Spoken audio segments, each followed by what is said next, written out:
Hello बच्चों, आज है डे 2 अपना प्रॉमिस निभाने का, जो हमने खुद से करा था कि हम 4 दिन में पूरा सिलेबस निपटाएंगे। आज हम पढ़ेंगे फोर्स और वर्क पावर एनर्जी। देखो, हम 4 दिन में सिलेबस निपटा रहे हैं, इसका मतलब ये नहीं है कि हम कोई टॉपिक छोड़ेंगे। हम सारे टॉपिक करेंगे, प्रीवियस ईयर क्वेश्चन भी करेंगे और न्यूमेरिकल्स भी सॉल्व करेंगे। तो आराम से इसको 1.5 घंटा या 1 घंटा 40 मिनट की जितनी भी लंबी वीडियो होगी इसे पूरा देखना और मेरे साथ साथ सारे क्वेश्चन सॉल्व करना। तो चलो पढ़ते हैं फोर्स। देखो, हमने फोर्स के बारे में क्लास 9 में पढ़ा हुआ है कि फोर्स होता क्या है। सबको पता होगा, फोर्स इज अ पुश और pull that changes state of rest और मोशन ऑफ अ बॉडी। यहाँ हमें उसकी जरूरत नहीं है, हमें सिर्फ इतना पता होना चाहिए कि जब भी हम किसी बॉडी पे फोर्स लगाएं तो मोशन होगा। अब ये मोशन दो तरीके से हो सकता है, एक लीनियर या रोटेशन। देखो, लीनियर मोशन कब होता है, जब कोई हम फ्री बॉडी पे फोर्स लगाते हैं, ठीक है। जैसे ये मेरा यहाँ पे ब्लॉक पड़ा हुआ है, ये फ्री है बिल्कुल, ये इसे कोई भी रोक नहीं रहा है, ठीक है। अब मैंने यहाँ पे अगर फोर्स लगाया F, ये बॉडी मूव करने लग जाएगी, कुछ v वेलोसिटी से कुछ आगे मूव कर गई, तो हम क्या बोलेंगे कि यहाँ पे लीनियर मोशन हुआ है, क्योंकि ये क्या थी, एक free body. On the other hand, जब हम किसी पाइवेटेड बॉडी पे, पाइवेटेड बॉडी क्या होता है सबको पता है? पाइवेटेड बॉडी मतलब जो बॉडी एक पॉइंट पे फिक्स्ड है, जैसे कि ये जो डोर है वो यहाँ हिंजेस से फिक्स है। तो हम कभी भी किसी पाइवेटेड बॉडी में फोर्स लगाते हैं, जैसे कि हमारा डोर हो गया, तो क्या होता है, जब हम उस पर फोर्स लगाते हैं तो वो बॉडी अपनी जगह से उठ के कहीं और नहीं जाती। ऐसा नहीं होता कि मैंने दरवाजा को धक्का मारा वो उड़ के चले गया मेरे दूसरे कमरे में, ऐसा नहीं होता।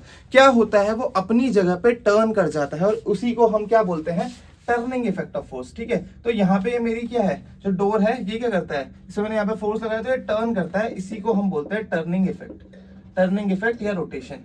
और ये होता क्यों है, क्योंकि हमारी जो बॉडी है वो फ्री नहीं है एक जगह से दूसरी जगह जाने के लिए।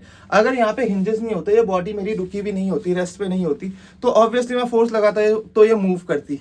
बट अभी क्या है, अभी यहाँ पे पाइवेटेड है तो ये बॉडी मूव नहीं हो सकती, ये बॉडी क्या करेगी, टर्न। अगर किसी ने पूछ लिया टर्निंग इफेक्ट क्या होता है, what is turning effect of force, तो तुम क्या बोलोगे, तुम उसे बोल देना whenever we apply a force on a pivoted body, है ना। हम क्या कर रहे थे, यहाँ पे पाइवेटेड बॉडी पे फोर्स लगा रहे थे, तो जब भी हम किसी पाइवेटेड बॉडी में फोर्स लगाते हैं और वो टर्न हो जाती है, उसे हम बोलते हैं टर्निंग इफेक्ट, ठीक है। And it turns about the pivot, ठीक है, सिंपल सी बात है। Whenever we apply force on a pivoted body and it turns about the pivot, हम बोलते हैं कि क्या हुआ है, टर्निंग इफेक्ट हुआ है या रोटेशन हुआ है। अब देखो, जो हमारा लीनियर मोशन था, इसमें हर चीज फोर्स डिफाइन कर रहा था कि वेलोसिटी क्या होगी, एक्सेलरेशन क्या होगा, वो सब चीजें, बॉडी कितनी तेज मूव करेगी, सब कुछ किस पे डिपेंड कर रहा था, फोर्स में। टर्निंग इफेक्ट की कहानी अलग है, ठीक है, रोटेशन की कहानी अलग है। यहाँ चीजें अलग फैक्टर पर डिपेंड करती है, देख लेते हैं वो फैक्टर्स क्या क्या होते हैं। देखो, जो हमारी बॉडी की टर्निंग है वो दो चीजों पर डिपेंड करती है। पहले तो मैग्नीट्यूड ऑफ फोर्स, कि हम कितना फोर्स लगा रहे हैं। जैसे हम किसी दरवाजे को बंद कर रहे हैं, ठीक है, तो हम जितनी जोर से फोर्स लगाएंगे, उसमें जितना ज्यादा फोर्स लगाएंगे वो उतनी जल्दी बंद करेगा। तो पहला तो मैग्नीट्यूड ऑफ फोर्स है, तो सबको बिल्कुल आसानी से समझ में आ रहा होगा। दूसरी चीज है परपेंडिकुलर डिस्टेंस ऑफ पीओ, मतलब पॉइंट ऑफ एक्शन, ठीक है, perpendicular distance of point of application of force from pivot. इसका मतलब क्या है, देखो जैसे हमारा दरवाजा था, ये मेरा दरवाजा था, ओह छोटा बन गया, बड़ा बनाओ इसे। ये मेरा दरवाजा था, ठीक है, इसका हिंज यहाँ पे है, हिंज यहाँ पे तो है। अब मैं फोर्स परपेंडिकुलर इधर लगा रहा हूँ, तो जो ये डिस्टेंस दी है इसको मैं बोल रहा हूँ perpendicular distance of point of application of force from the pivot. यानी कि पाइवेट से जहां पे मैं फोर्स लगा रहा हूँ उसके बीच में परपेंडिकुलर डिस्टेंस कितना है। अब इस पे कैसे डिपेंड कर रहा है यार टर्निंग इफेक्ट। देखो, तुमने सबने ऑब्जर्व करा होगी, जब तुम दरवाजे को बंद करते हो तो यार जब तुम उसके बिल्कुल हैंडल से बंद करो तो इजीली बंद कर लोगे। जब हैंडल से थोड़ा पाइवेट की तरफ पहुंचोगे, जैसे यहाँ पे पहुंचोगे, तो यहाँ पे तुम्हें फोर्स ज्यादा लगाना पड़ेगा। यहाँ पे जाओगे, यहाँ पे फोर्स और ज्यादा लगाना पड़ेगा, और पास पहुंचोगे हिंज के, तो भाई बहुत ही ज्यादा फोर्स लगाना पड़ेगा। तो यहाँ से तुम्हें ये तो खुद ऑब्जर्व हो ही गया होगा यार कि जो ये टर्निंग इफेक्ट है, ये जो मेरा दरवाजा है जितना वो टर्न हो रहा है, वो दो चीज पे डिपेंड कर रहा है। पहला तो मैं फोर्स कितना लगा रहा हूँ, और दूसरा कि मैं फोर्स कहाँ पर लगा रहा हूँ। तो ये जो दो फैक्टर्स है, मैग्नीट्यूड ऑफ फोर्स और हम फोर्स कहाँ पे लगा रहे हैं, उन दोनों को कंबाइन करके हमारे पास एक नई फिजिकल क्वांटिटी आई, जिसे हम बोलते हैं मोमेंट ऑफ फोर्स, या दूसरा नाम इसका है टॉर्क। अब मोमेंट ऑफ फोर्स या टॉर्क को हम कैलकुलेट कैसे करते हैं, it is just the product of force and perpendicular distance, है ना। जैसे कि यहाँ पे हमारा ये पाइवेट पॉइंट है, ठीक है, यहाँ पे मैं फोर्स लगा रहा हूँ, ठीक है, ये मेरा पाइवेट है, इससे यहाँ पे मैंने एक परपेंडिकुलर ड्रॉ करा, और जो ये डिस्टेंस आया d, this is our perpendicular distance of point of application of force from the pivoted point. तो अगर मुझे यहाँ पे टॉर्क कैलकुलेट करना है इस केस में, तो मेरा फोर्स कितना है, 10 न्यूटन, और मैं लगा कहाँ पे रहा हूँ, ठीक है, कितनी दूर लगा रहा हूँ, 2 मीटर दूर। परपेंडिकुलर डिस्टेंस यहाँ पे कितना है, 2 मीटर, तो यहाँ मैं 10 × 2 कर दूंगा, ये मेरा यहाँ से आगे हमारा 20 न्यूटन मीटर आंसर। और हमें यहाँ से ये भी पता चल गया कि टॉर्क की जो यूनिट है वो न्यूटन मीटर होती है ना, क्योंकि टॉर्क इसका मल्टीप्लीकेशन है, multiplication of force and displacement है ना, product of force and distance. So force की यूनिट क्या होती है न्यूटन और डिस्टेंस की एसआई यूनिट क्या होती है मीटर। तो क्या आ गया हमारी total unit newton metre. So SI unit of torque is newton metre. अब देखो टॉर्क जो है वो हमारी एक वेक्टर क्वांटिटी, क्योंकि हम किसी भी रॉड को या किसी भी चीज को दो तरीके से रोटेट करवा सकते हैं। या तो मैं इसमें ऊपर की तरफ फोर्स लगाऊं, इधर देख लो ऊपर की तरफ फोर्स लगाऊंगा ये ऐसे रिमूव करेगी, ये क्या है एंटी क्लॉकवाइज, ठीक है। तो जब भी मेरी बॉडी एंटी क्लॉकवाइज मूव करती है उसे मैं लेता हूं पॉजिटिव, ठीक है। Anti clockwise torque is always positive. दूसरा मेरी किस डायरेक्शन में मूव कर सकती है, मैं यहाँ से इधर फोर्स लगाऊं, जैसे ही मैं यहाँ फोर्स लगा रहा हूँ मेरी बॉडी किधर मूव कर रही है, देखो ये टिप देखो किधर जा रही है, घड़ी की तरह नीचे जा रही है ना, क्लॉकवाइज मोशन कर रही है ना क्लॉकवाइज डायरेक्शन में। तो जब भी हमारा बॉडी क्लॉकवाइज मोशन करेगा तो हम उसे बोलेंगे नेगेटिव, ठीक है। ये साइन कन्वेंशन है। अब अगर हमें किसी बॉडी का मोशन की डायरेक्शन चेंज करवानी है, ठीक है, रोटेशन की डायरेक्शन चेंज करवानी है क्लॉकवाइज से एंटी क्लॉकवाइज, एंटी क्लॉकवाइज से क्लॉकवाइज, तो हमारे पास दो तरीके हैं, वो यहाँ देख लेते हैं। देखो अभी मेरी बॉडी क्लॉकवाइज मूव कर रही है, ठीक है, फोर्स यहाँ पे नीचे लग रहा है, इसकी वजह से क्लॉकवाइज मूव कर रही है। अब अगर मुझे इसे एंटी क्लॉकवाइज बढ़ाना है तो पहला क्या है मेरे पास, पहला ऑप्शन मेरे पास ये कि मैं फोर्स नीचे की जगह क्या लगा लूं, ऊपर लगा लूं, तो मेरी बॉडी क्या करेगी इधर की तरफ मूव करने लग जाएगी एंटी क्लॉकवाइज। दूसरा क्या है कि मैं फोर्स तो नीचे ही लगाऊं पर मैं फोर्स की डायरेक्शन चेंज कर दूं। देखो अभी मैं यहाँ पे फोर्स लगा रहा था तो मेरी बॉडी ऐसे घूम रही थी, ठीक है, जैसे मेरा मार्कर यहाँ पे है, ठीक है, मैं इधर फोर्स नीचे की तरफ लगा रहा था तो मेरी बॉडी ऐसे घूम रही थी, ऐसे कैसे ऐसे घूम रही थी, ठीक है। अब मैं क्या कर रहा हूँ, नीचे की तरफ भी फोर्स लगा रहा हूँ लेकिन direction point of application of force मैंने चेंज कर दिया, तो अब मेरी बॉडी कैसे घूम रही होगी, उल्टी घूम रही होगी। देखो यहाँ पे पहले क्या था, फोर्स इधर लग रहा था तो बॉडी ऐसे मूव कर रही थी, ये क्या है, ये क्या है क्लॉकवाइज। अब मैंने फोर्स नीचे ही लगाया लेकिन इस साइड लगाया, देखो नीचे की तरफ इधर, अब मेरी बॉडी किधर मूव कर रही है एंटी क्लॉकवाइज। तो कभी भी हमें रोटेशन का डायरेक्शन चेंज करनी हो तो हम दो तरीके से कर सकते हैं, या तो हम फोर्स की डायरेक्शन चेंज कर दें या हम point of application of force change कर दें। दोनों वे से हम क्या कर सकते हैं, हमारी डायरेक्शन ऑफ मोशन चेंज कर सकते हैं रोटेशन के अंदर, ठीक है। अब आगे बढ़ते हैं, इन चीजों पे बात करते हैं थोड़ा कि ये जो फैक्टर्स हैं इन पे हमारी क्या क्या चीजें डिपेंड कर रही है और थोड़ा बहुत हमारा टॉर्क के न्यूमेरिकल्स भी सॉल्व करते हैं। अब देखो यह पहले टाइप का क्वेश्चन, इसमें ऐसे पूछा जाता है कि जो तुमने इस क्वेश्चन देखे होंगे कि जो स्पैनर होता है हमारा जिससे हम नट खोलते हैं उसका बहुत लंबा हैंडल क्यों होता है, या जो हमारा डोर है उसका हैंडल एकदम कॉर्नर पे क्यों लगाया होता है। इस टाइप के जो क्वेश्चन आता है इनका एक ही आंसर होता है, क्या, मैक्सिमाइज टॉर्क, मैक्सिमाइज टॉर्क या मिनिमाइज आवर एफर्ट, ठीक है। जितना हम फोर्स लगा रहे हैं उसे हम कम करना चाहते हैं और जो हमें उस फोर्स से टॉर्क मिल रहा है उसे हम बढ़ाना चाहते हैं, है ना, क्योंकि हमें पता है torque is our F into D. अब फोर्स तो एक बंदा उतना ही लगा सकता है जितनी उसमें जान है, फोर्स में तो हम चेंज नहीं कर सकते, क्योंकि डोर भी हमने ही खोलना है, नट भी हमने हाथ से ही खोलना है, तो जितनी हम जान लगा सकते हैं वो तो फिक्स्ड है, ठीक है। हम डिस्टेंस को वेरी कर सकते हैं, तो डिस्टेंस को हम ज्यादा करके क्या करते हैं, हमारा फोर्स कम कर देते हैं, ठीक है। हमें क्या करना पड़ता है, फिर जितनी हम पे जान है उतनी लगाएंगे, थोड़ी सी जान लगाएंगे, हमारा जो टॉर्क है वो बढ़ जाएगा, ठीक है। जैसे एग्जांपल देखो, जैसे यहाँ देखो, यहाँ पे मैं अगर एक नट खोलना चाहता हूँ, अभी तुम समझ जाओगे पूरा खेल कि हम क्यों लंबा डिस्टेंस रखते हैं, ठीक है। यहाँ पे मेरे पास एक नट है, ठीक है, इसे खोलने के लिए मुझे कितना चाहिए, मान लो कुछ 200 न्यूटन मीटर का टॉर्क चाहिए, 200 न्यूटन मीटर का टॉर्क रिक्वायर्ड है, ठीक है, इस नट को खोलने के लिए। अगर मैं यहाँ पे 1 मीटर पे अपना फोर्स लगाऊंगा, ठीक है, तो देखो मुझे फोर्स कितना लगाना पड़ेगा, 1 इंटू एफ बराबर 200, फोर्स बराबर 200 न्यूटन। अब जैसे ही मैं अपनी लेंथ डबल कर दूंगा, अब मैं फोर्स यहाँ पे लगा रहा हूं, तो देखो अब मुझे अपना फोर्स कितना लगाना पड़ेगा, लेंथ कितनी हो गई अब 2 मीटर, ये मेरा 2 मीटर है, सो 2 इंटू एफ बराबर 200, फोर्स बराबर 100 न्यूटन। तो खुद देखो तुमने क्या हो रहा है, मेरे को नट तो वही खोलना है, ठीक है, मैं वही नट खोल रहा हूं, पर मुझे क्या हो रहा है, दूसरे केस में कम ताकत लगानी पड़ रही है, मेरी एनर्जी कम लॉस हो रही है ना। सो हम क्या प्रेफर करते हैं कि हमें कम फोर्स लगाना पड़े और हमारा काम हो जाए, ठीक है। हम क्या चाहते हैं, इंसान तो वैसे ही आलसी है, क्या चाहता है कि बस आसानी से सारे काम हो जाए, इसीलिए हम डोर का हैंडल भी एकदम कॉर्नर पे रखते हैं, स्पैनर भी हमारे लंबे लंबे होते हैं, और वो तो तुमने देखा ही होगा, ट्रक वाले जो अंकल होते हैं इतने बड़े बड़े स्पैनर होते हैं उनके, वो उनमें टांगों से चढ़ते हैं नट खोलने के लिए, क्योंकि जो ट्रक होता है उसका जो नट है उसमें टॉर्क बहुत ज्यादा रिक्वायर्ड होता है। उसी में बेस्ड एक क्वेश्चन है कि एक बोल्ट को चाहिए 2000 न्यूटन मीटर का टॉर्क ओपन होने के लिए। जो हमारा आदमी है बेचारा वो सिर्फ 500 न्यूटन का फोर्स लगा सकता है। उसे ये बताओ कि वो कम से कम कितना बड़ा पाना लेके आ जाए कि उसका नट खुल जाए, है ना। ये तो तुम्हारे रियल लाइफ में प्रॉब्लम आ सकती है, कोई बंदा है उससे पता चल रहा है कि यार मैं 500 न्यूटन ही फोर्स लगा सकता हूँ और उस नट पे लिखा हुआ है कि उसे खोलने के लिए क्या 2000 न्यूटन मीटर ही चाहिए। अब उसे अगर ये चीज़ नहीं पता कि कैसे वो टॉर्क निकालते तो भाई वो तो कंफ्यूज हो जाएगा, बार बार स्पैनर लेके आता रहेगा अलग अलग लेंथ के और फिर उसे ट्राई करता रहेगा। इससे बढ़िया वो तुम्हारे पास आएगा और तुम उसे क्या बताओगे कि कितना बड़ा स्पैनर उसे लेके आना है। तो ये उसका नेट है, ठीक है, ये उसका क्या है, नेट हमारे बंदे का। हमें पता है जो फोर्स है वो मैक्सिमम कितना लग सकता है हमारा, 500 न्यूटन। 500 न्यूटन, तो हम ये मान के चलेंगे कि वो बंदा पूरा 500 न्यूटन का फोर्स हमें दे रहा है। हमें पता है जो रिक्वायर्ड टॉर्क है वो कितना है, 2000 न्यूटन मीटर, ठीक है। तो हम यहाँ से लेंथ इजीली कैलकुलेट कर सकते हैं। हमें पता है torque equal to F into D, ठीक है, और जो ये डी है यही हमारा लेंथ के बराबर होता है। तो हमारा टॉर्क रिक्वायर्ड कितना है, 2000 न्यूटन मीटर बराबर फोर्स कितना लगा सकते हैं हम, 500 न्यूटन, और डी हमें पता नहीं है, या एल ले लो, इसे लेंथ हमें नहीं पता, ठीक है। तो 2 0 से 2 0 कट गए, 5 4 20, तो आंसर क्या आ गया हमारा, 4 मीटर। तो हमें यहाँ से बहुत इजीली पता चल गया कि जो स्पैनर हमें रिक्वायर्ड है वो हमारा 4 मीटर का होगा। हम एक 4 मीटर का स्पैनर लेके आएंगे, उस बंदे को देंगे कि भाई तो अपना काम चला ले। सो ये तो बात हो गई किसकी, टॉर्क की और मोमेंट ऑफ फोर्स की, और उसके ऊपर कुछ न्यूमेरिकल्स की। अब देखो एक और इम्पॉर्टेंट कॉन्सेप्ट है कि यार कभी भी हम जब रोटेशन करते हैं या हम किसी बॉडी को टर्निंग इफेक्ट देते हैं तो वो सिंगल फोर्स से नहीं होता, वहां 2 फोर्स एक साथ एक्ट करते हैं और उसको हम बोलते हैं कपल। तो आ जाओ देखते हैं कपल के बारे में थोड़ा और पढ़ते हैं, ठीक है, फिर हम आगे कपल की न्यूमेरिकल करेंगे, धीरे धीरे करके पूरा चैप्टर निपटा देंगे। अब देखो कपल तो मैंने तुम्हें बता दिया क्या होता है, इक्वल और अपोजिट फोर्स होते हैं जो कि सेम बॉडी पे एक्ट करते हैं, उसकी वजह से क्या होता है हमारा रोटेशन होता है।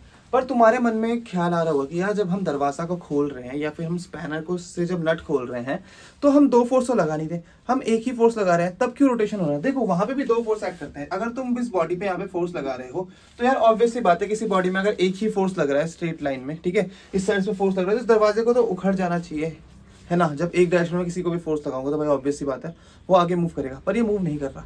क्यों, क्योंकि यहाँ पे एक फोर्स लगता है अपोजिट डायरेक्शन में एफ डैश, जो कि इस फोर्स के बराबर होता है और इस बॉडी को मूव करने से रोकता है ना। जैसे देखो ये हमारा ब्लॉक है, मैंने यहाँ पे एफ फोर्स लगाया और अपोजिट डायरेक्शन में एक फोर्स लगता है तो हमारी ब्लॉक नहीं मूव करता, ठीक है। ये हमने पढ़ा हुआ है कि जब हमारा नेट फोर्स 0 होता है और बॉडी रेस्ट में होती है वो तो रेस्ट में ही रहती है। ये जो हमारा एफ है ये फ्रिक्शन भी हो सकता है ना। फ्रिक्शन के केस में भी तो ऐसे ही होता है कि हमारा कोई भारी सा ब्लॉक रखा रहता है, हम उसमें फोर्स लगाते हैं पर उसमें फ्रिक्शन ज्यादा होता है तो वो मूव नहीं करता, है ना। तो यहाँ भी वही हो रहा है, ये जो हमारा फोर्स लगा रहे हैं हम बाहर की तरफ, इसको बैलेंस आउट कर रहा है ये वाला फोर्स, और ये फोर्स इस दरवाजे को एक जगह से दूसरी जगह जाने में रोकता है, ठीक है। ये क्या करता है, इसे रोटेट करवा देता है, एक जगह से दूसरी जगह नहीं जाने देता। तो ये दोनों फोर्स ऐसे करके कैंसिल हो जाते हैं, ठीक है। अब बात आती है कि इनसे हमारा टॉर्क कैसे निकाला जाएगा, टॉर्क ड्यू टू कपल हम कैसे निकालेंगे। देखो टॉर्क ड्यू टू कपल निकालने के लिए क्या करेंगे, पहले एक ऐसी कोई भी रॉड ले लेंगे, 2 फोर्स लगा देंगे, इसमें एक एफ यहाँ दूसरा एफ यहाँ, ठीक है। अब देखो कपल समझने के लिए बहुत जरूरी है तुम्हें रियल लाइफ कपल समझना भी, ठीक है। जैसे हमें पता है कि कपल में इक्वल और अपोजिट फोर्स लगता है, तो रियल लाइफ कपल में क्या होता है, इक्वल एंड अपोजिट जेंडर। थोड़ा तुम्हारा मूड लाइट कर रहा हूँ ताकि तुम कॉन्सेप्ट समझ पाओ, ठीक है। देखो लड़का लड़की मिलकर कपल बनाते हैं, वैसे यहाँ पे अपोजिट फोर्स मिलकर कपल बनाते हैं, ठीक है। वो क्या करते हैं, वो सेम बॉडी पे एक्ट करते हैं, और रियल लाइफ कपल का भी एक ही गोल होता है कि शादी करना, बाबू सोना, है ना। बट अभी तुम उससे दूर चले जाओ क्योंकि तुम्हें अभी क्या करनी है, पढ़ाई करनी है, ठीक है।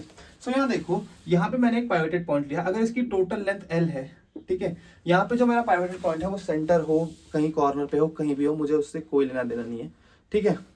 मुझे क्या चाहिए, मुझे बस एक पाइवोट पॉइंट चाहिए, उससे डिस्टेंस चाहिए, इसको मैंने मान लिया कुछ डी, और ये क्या है मेरा एल माइनस डी, ठीक है। डी और एल माइनस डी मेरे 2 डिस्टेंस हो गए। अब मुझे टॉर्क निकालना है।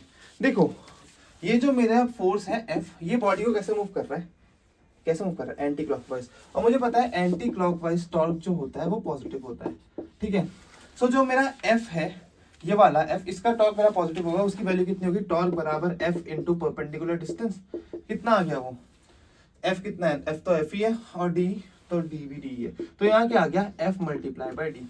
अब मेरा जो दूसरे टॉर्क है, दूसरे फोर्स का टॉर्क है, वो देखो वो क्या कर रहा है, वो ऐसे फोर्स लग रहा है नीचे की तरफ, देखो ऐसे लग रहा है। ये भी क्या कर रहा है, ये भी एंटी क्लॉकवाइज मूव कर रहा है, देखो ऊपर की तरफ एंटी क्लॉकवाइज मूव करवा रहा है ना। सो ये भी पॉजिटिव होगा। इसकी वैल्यू कितनी आएगी, एफ इंटू डी परपेंडिकुलर से निकालते हैं हम, तो कितना आ गया, F multiply by L minus D, ठीक है। इसको दोनों को अगर हम ऐड करें, क्योंकि हमें नेट टॉर्क चाहिए, तो हम दोनों क्या करेंगे, ऐड कर लेंगे, हमें क्या वैल्यू मिल जाएगी, F D plus F into L minus D. अगर हम इसे खोलेंगे तो क्या आ जाएगा, F D plus F L minus F D. सिर्फ ये एफ में अंदर लेके गया हूँ, ठीक है, दोनों एल में और डी में। अब मेरा एफ डी से एफ डी का आंसर हो गया, क्या आ गया आंसर, एफ एल, है ना।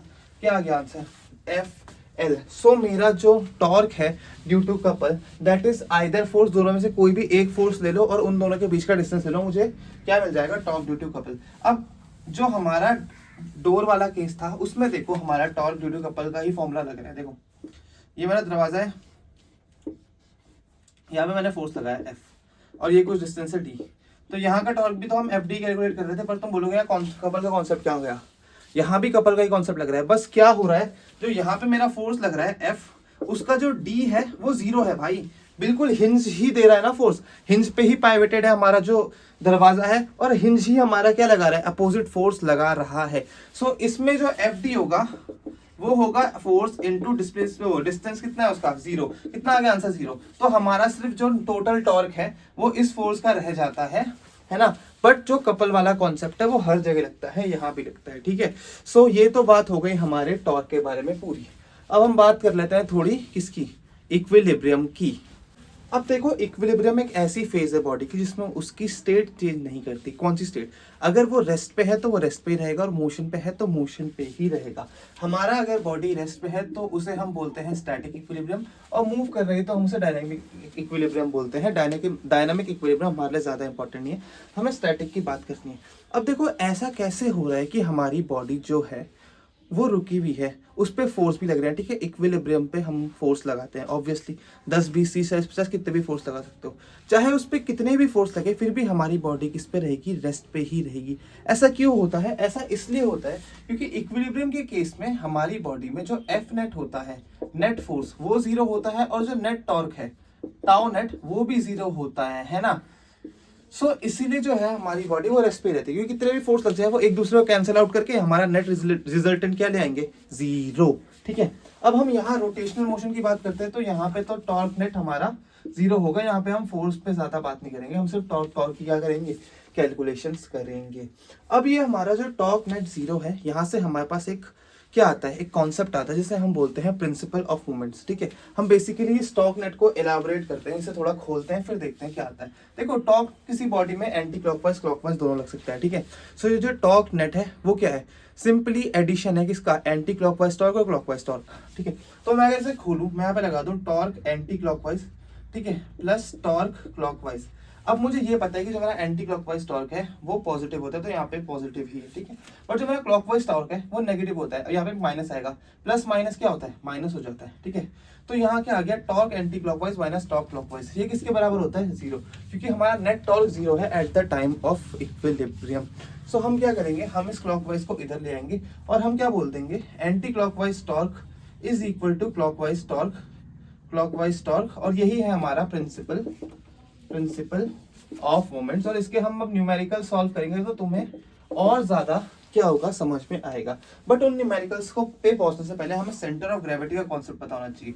सेंटर ऑफ ग्रेविटी क्या होता है, सेंटर ऑफ ग्रेविटी एक ऐसा पॉइंट होता है बॉडी में या बॉडी के बाहर भी हो सकता है, जिसपे उस पे जो बॉडी पे हमारे ग्रेविटी से फोर्स लग रहा है, उससे जो टॉर्क जनरेट हो रहा है उसका जो नेट रिजल्टेंट है वो 0 होता है। जैसे मेरी ये बॉडी है और सपोज मेरी ये बॉडी की लेगों के टुकड़ों से बनी हुई है, छोटे छोटे लेगों के पीसेस लगे हुए इसमें बहुत सारे, ठीक है। और सब पे मेरा फोर्स लग रहा होगा ग्रेविटी का, ग्रेविटी तो सबको नीचे खींच रही होगी, ठीक है।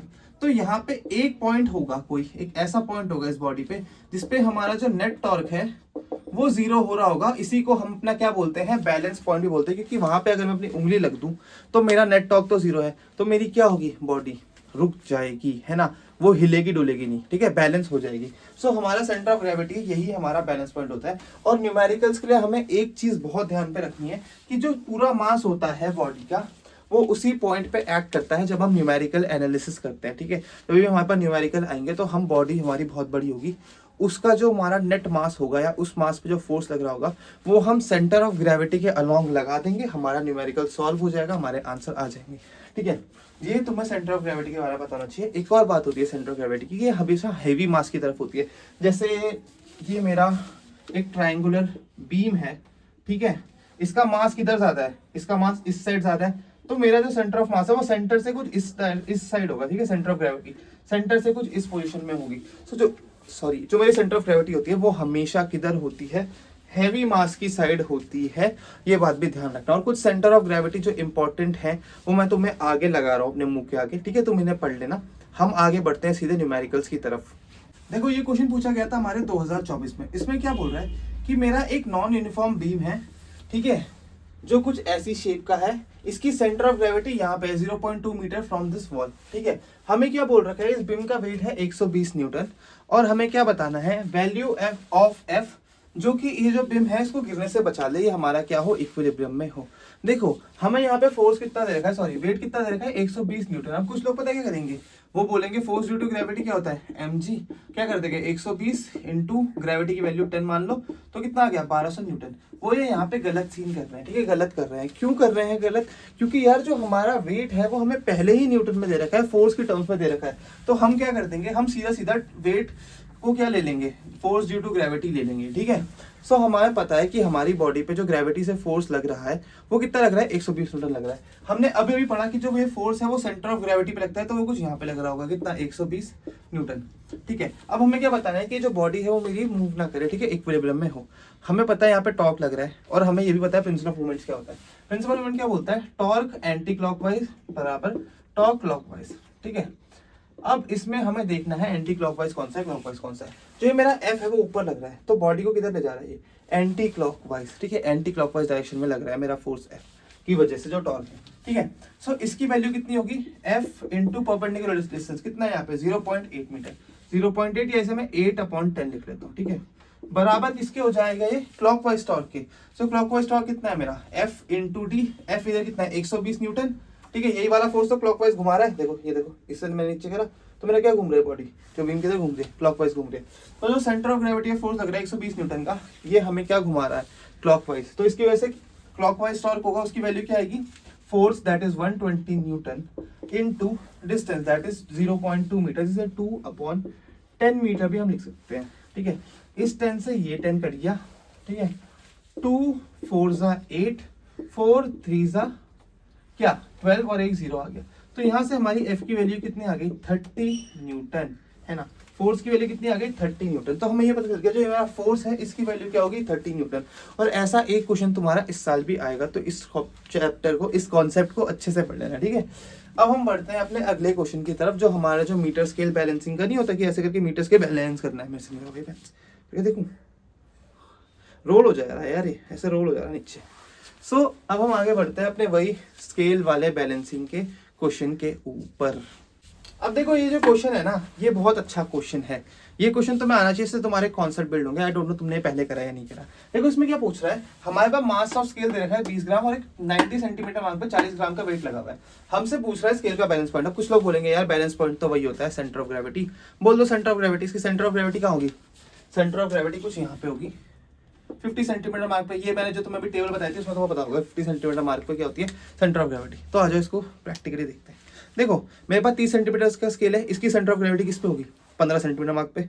तो मैंने 15 पे उंगली लगाई और ये मेरा स्केल बैलेंस हो गया, ठीक है, 15 पे लगाती। बट जैसे ही मैं इधर वेट ऐड करूंगा, देखो 15 पे पहले बैलेंस करके वेट दिखा दूंगा, ये बैलेंस करा हुआ मैंने। जैसे ही वेट ऐड करे साइड नीचे गिर रहा है, वैसे ही यहाँ भी होगा। ये अब हमारे 50 सेंटीमीटर मार्क पे बैलेंस नहीं करेगी क्योंकि एक साइड यहाँ पे फोर्स लग रहा है। अब अगर मुझे इसे बैलेंस करना है तो देखो मुझे क्या करना पड़ेगा। मैंने मास अपना यहीं लगा दिया, ठीक है, ये यहीं पे लगा दिया। मैंने 15 सेंटीमीटर पे रखा, पहले 15 सेंटीमीटर पे रखा, नीचे गिर गया।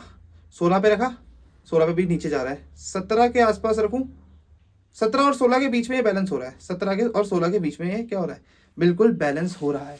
तो ये जो होगा स्केल, इसका भी बैलेंस पॉइंट कुछ इन दोनों के बीच में आएगा और वही बताना है मुझे कि वो किस पॉइंट के या किस मेजरमेंट की क्या होगा, पॉइंट होगा। तो पहले देख लेते हैं कि इस पे मास ऑफ स्केल कहाँ पे एक्ट करेगा। हमें पता है कि मास हमेशा एक्सपेक्ट करता है centre of gravity. Centre of gravity क्या है इसकी 50 सेंटीमीटर मार्क पे। यहाँ पे लग रहा होगा कितना 20 ग्राम। 20 ग्राम की वजह से फोर्स कितना लग रहा होगा 20 ग्राम इंटू 10। यहाँ पे भी इंटू 10 कर लो क्योंकि फोर्स क्या होता है mg। अब देखो मुझे पता है बैलेंस पॉइंट मेरा कुछ इन दोनों के बीच में आएगा, ठीक है। और मेरे जो ये इधर से इधर का स्केल, इसमें कोई मास नहीं है, 90 के आगे इसमें कोई मास नहीं है, तो मैं उसे अगर हटा भी दूं तो कोई मेरा चेंज नहीं आएगा। तो मैं क्या कर रहा हूँ, मैं सिर्फ 50 से 90 के बीच की एनालिसिस कर रहा हूँ। 50 से 90 के बीच की, ये मेरा 50 सेंटीमीटर मार्क है, ये मेरा 90 सेंटीमीटर मार्क है। यहाँ पे मेरा लगा हुआ है कितना 20 ग्राम इंटू 10 और यहाँ पे क्या लग रहा है मेरा 40 ग्राम इंटू 10, 40 ग्राम इंटू 10। अब देखो बैलेंस पॉइंट मेरा इन दोनों के कुछ बीच में ही होगा। मैंने मान लिया कि ये कुछ पॉइंट है मेरा, ये है ना। और इसका 50 सेंटीमीटर वाले से डिस्टेंस है क्या, d, ठीक है। और 90 सेंटीमीटर वाले से कितना, d की जगह क्या ले लोगे, e, नहीं, हम यहाँ पे यूज करेंगे ये वाली चीज कि 90 और 50 के बीच में कितना डिस्टेंस होता है, 40 सेंटीमीटर का। अब अगर मेरा 20 ग्राम और सेंटर पॉइंट के बैलेंस पॉइंट के बीच का डिस्टेंस मेरा d है, तो ये जो बचा हुआ डिस्टेंस है कितना होगा, 40 माइनस डी। तो इसको मैंने क्या ले लिया, 40 माइनस डी ले लिया।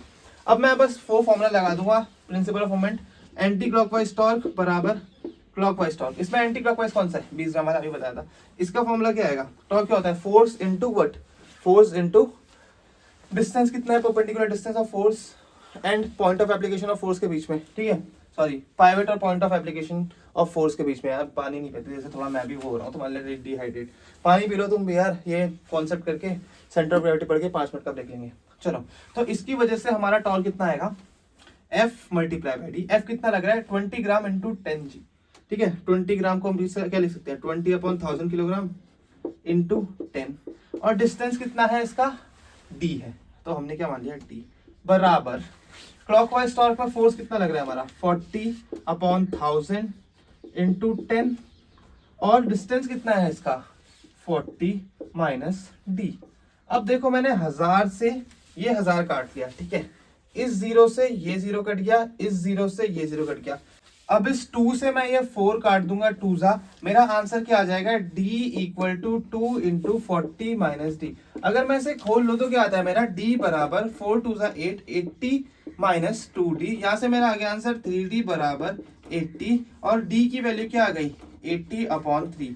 सो जो मेरा पॉइंट है वो 50 सेंटीमीटर से कितने आगे है, 50 सेंटीमीटर से 80/3 सेंटीमीटर क्या है, आगे है। सो मेरा फाइनल आंसर क्या हो जाएगा, 50 प्लस 80/3 सेंटीमीटर, है ना। ऐसे करके तुम ये कॉन्सेप्ट सॉल्व कर, ये क्वेश्चन सॉल्व कर सकते हो, ठीक है। और ऐसा कोई और क्वेश्चन आएगा तो प्लीज इसे ही ऐसे ही सॉल्व करना, ठीक है। और इसको एक और बार देख लो अगर समझ में नहीं आया तो। अब बात कर लेते हैं थोड़ी यूनिफॉर्म सर्कुलर मोशन की। इससे न्यूमेरिकल नहीं आएगा, इससे सिर्फ थ्योरी का सवाल आएगा कि होता क्या है, एक्सेलरेटेड है, नॉन एक्सेलरेटेड है, सूडो फोर्स कौन सा होता है, सेंट्रीपिटल, सेंट्रीफ्यूगल, इस टाइप के क्वेश्चन आएंगे इससे। तो बस हम उतना ही पढ़ेंगे जितना हमारे काम है, ठीक है। अब देखो यूनिफॉर्म सर्कुलर मोशन क्या होता है, सर्कुलर मोशन ही होता है, बस इसमें एक इंपॉर्टेंट चीज है कि जो स्पीड है वो सेम रहेगी। इसका मतलब क्या है, जो ये यहाँ से यहाँ आने का टाइम है वो हर उसमें सेम रहेगा। यहाँ से आने में जितना टाइम लग रहा है उतना ही यहाँ से यहाँ जाने में लगेगा। तो इक्वल डिस्टेंस के लिए हमारा जो टाइम है वो इक्वल लगेगा। बट इसका मतलब ये नहीं है कि यहाँ पे कोई फोर्स एक्ट नहीं कर रहा है ना।